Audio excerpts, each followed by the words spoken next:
सावली वन परिक्षेत्रातील उपवन क्षेत्र, ब्याहाळ नियत क्षेत्र यामधील मौजा कडोली लगतचे वन विभागाच्या जागेतून विना परवानगी उत्खनन करून वाहतूक केल्याबद्दल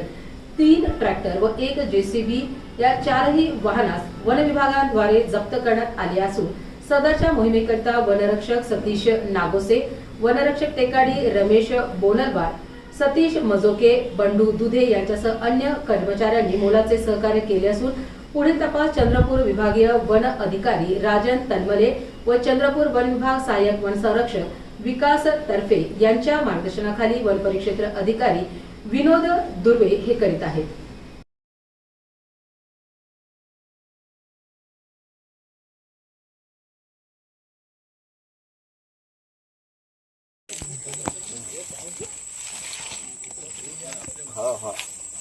आय कोण डावर कोण मंडे मंडे जी हां हां ही गाडी मध्ये डावर कोण गाडी तुमची म्हणल्या ना तुमचा म्हणल्या तुम्ही